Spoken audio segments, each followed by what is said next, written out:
There's lots of things to do with connecting. But one of the things I was reflecting on this morning was just how I love how summer and the sun comes up at a certain time every day. And that gives me a real spur in the morning. And then I look out of my window where I live, and it's just so filled with green. So for me, it's like connecting to nature really, really helps. And even though I spend a lot of my time driving around, I really love driving through the landscape and watching how the landscape changes. So for me, that's one form of connecting to nature. What's happened recently, what I've noticed is that when some people are suffering, they can reach out through the technology and connect to other people who might be suffering and provide support to each other, which is beyond what services might be able to do and whatever. So I think there's a benefit. I think we just got to see it, like you say, as an evolution, because 20 years ago we didn't even have males groups. Even maybe up to 6 months ago, some male groups weren't even being formed. I recently joined a group on Facebook, which last week had from 0 to 1,400 members sharing how they feel about many things in life. And now they're connected from Cornwall to Devon. And this came out of a tragedy. So again, going back to social media, this is a positive use of social media. It can seem a bit of a dumping ground, but people are struggling to be heard or to be seen in services. So it's a great way for people to connect through that as well.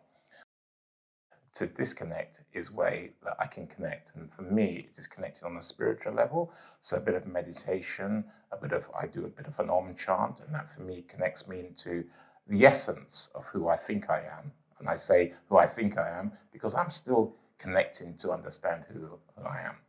So for me, the connecting is taking time to do that, because otherwise I get very busy in my busyness and then I disconnect in a negative way. So to me, that's how it helps my well-being, because it feels like I'm being held and it's not just me marching through or soldiering on my own. And then of course, when you're connecting with people as well, they also help holding you as well. So I think it's really important to connect on many different levels. So all the research shows that one of the things to really, really do when you are struggling is to reach out. It is really, really hard in a culture that tells you you're an independent person, you don't need anybody. And it's quite hard when you might have had your heart broken by someone, or when you feel very vulnerable. You might have had a bad experience before, and then therefore you don't want to reach out. But every situation is unique. Even though it might have happened to you 100 times, the 101th time might be a place where someone really helps you. So it's really important to have the courage to reach out. Some of the research on stress shows that when we get anxious, if we just use that to reach out, it then shows that we need help, and then people can help us. But it is very difficult because we mustn't come in imposing to try and rescue people again.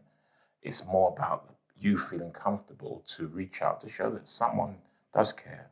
Because I do believe that we are more kinder than we are not kind. Sometimes within society, it looks as though it's not happening.